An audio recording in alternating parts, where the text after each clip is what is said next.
Big TV భక్తి సమాచారం WhatsApp ఛానల్లో జాయిన్ అవ్వండి. అన్ని విశేషాలు ఎప్పటికప్పుడు తెలుసుకోండి.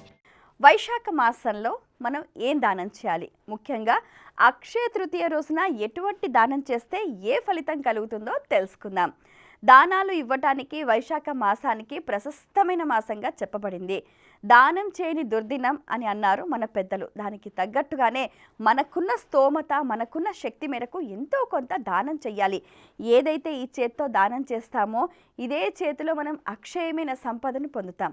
స్కాంద పురాణంలో వైష్ణవ ఖండాంతర్గత ధర్మ సూత్రాలను అనుసరించి యుగాలన్నిట్లలోకెల్లా కృతయుగం ఉత్తమమైన యుగం అని చెప్తూ ఉంటారు. మరి ఆ కృతయుగం కూడా ఈ అక్షయ తృతీయ నాడే ప్రారంభమైంది. జలదానం. సర్వతీర్థాల్లోనూ స్నానం చేస్తే వచ్చే ఫలం, అన్ని దానాల వల్ల వచ్చే ఫలం ఒక్క జలదానం చేస్తే వస్తుందని చెప్పబడింది. వేసవి కాలంలో వచ్చే వైశాఖ మాసంలో ఎండనబడి వెళ్లే బాటసార్ల కోసం ఒక కుండతో నీళ్లు ఏర్పాటు చేసి అడిగిన వారికి నీరందిస్తే అదే జలదానం. ఈ జలదానానికి ఫలితం ఆ విధంగా చేసిన వారికి ఎంతో ఉత్తమమైన ఫలితాలు ఉంటాయని, అలాగే వారు విష్ణు సాయుధ్యం పొందుతారని చెప్తారు. అన్నదానం. అన్ని దానాల్లోకెల్లా అన్నదానం ఉత్తమమైనది అని చెప్తూ ఉంటారు. అన్నదానం చేస్తే పితృదేవతలు సంతృప్తి పొందుతారు అని కూడా చెప్తూ ఉంటారు. వస్త్రదానం.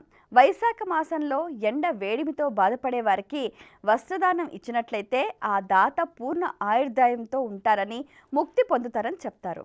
గొడుగు దానం. ఎండవాలానికి పనికొచ్చే గొడుగుని దానం చేసిన వారికి ఆది భౌతిక, ఆది దైవిక దోషాలు పోయి దుఃఖాలు నివారమవుతాయని చెప్తారు. శయ్యాదానం.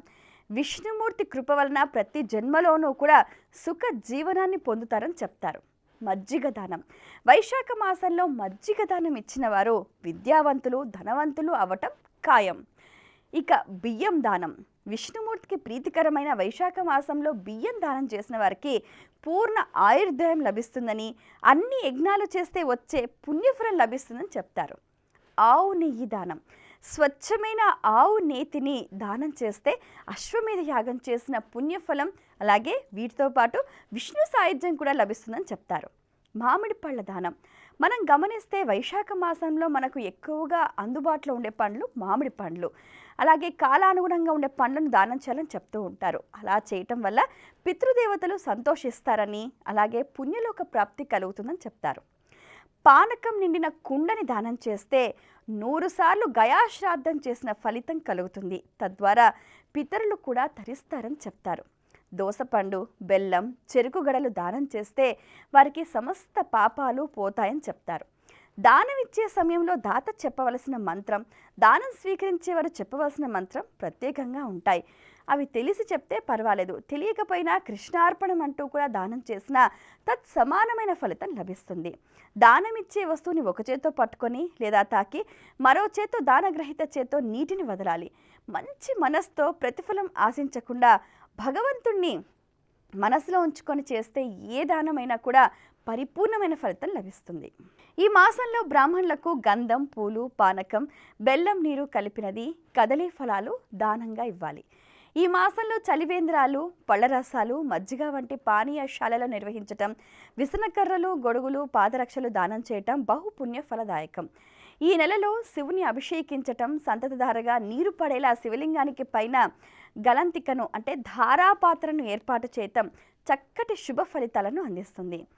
చాంద్రాయణాది ప్రాయశ్చిత్త వ్రతాలకు ఈ మాసం కూడా చాలా ఉత్తమోత్తమైనదని చెప్తూ ఉంటారు.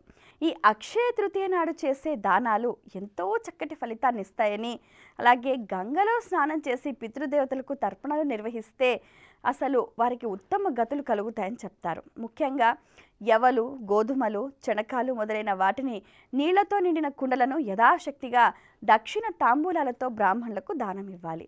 అందువల్ల మరుజన్మలో చక్కటి క్షత్రియుడిగా పుట్టి అక్షయమైన సంపదలు కలుగుతాయన్నది ప్రతీతి. కృత, త్రేత, ద్వాపర యుగాలు కూడా ఈ అక్షయ తృతీయ నుండే ప్రారంభమయ్యాయని విష్ణు పురాణ కథనం. ఉదయమే అభ్యంగన స్నానం చేసి యవలు, గోధుమలు, పెసలు, శనగలు మొదలైన వాటిని దానం చేస్తారు. పెరుగు, అన్నంను కూడా కొందరు దానం చేస్తారు. అలా చేస్తే శాశ్వతంగా కైలాసంలో స్థానం లభిస్తుందని భవిష్య పురాణం చెబుతుంది. దేవీ పురాణం కూడా ఇదే విషయాన్ని స్పష్టం చేసింది. పితృదేవతలకు శ్రాద్ధం చేయాలి. శ్రాద్ధం అంటే మీరు చెడుగా ఆలోచించకుండా పితృదేవతలకు కడుపు నిండా భోజనం పెట్టడం, శ్రద్ధగా చేసే కర్మ శ్రాద్ధం. పితృదేవతల పట్ల భక్తి శ్రద్ధలతో నిర్వహించే ఏ కార్యమైనా వారి వంశాన్ని ఉద్ధరింపు చేస్తుంది.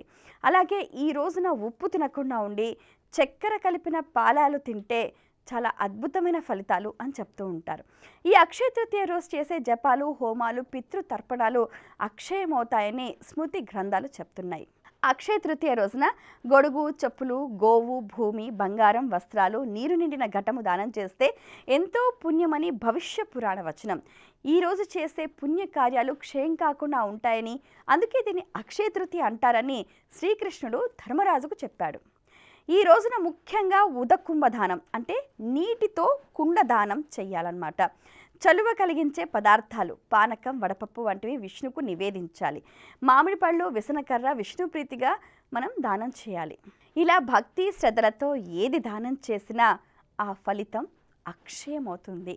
వారి తరతరాలకు తరగని సంపదను అందిస్తుంది.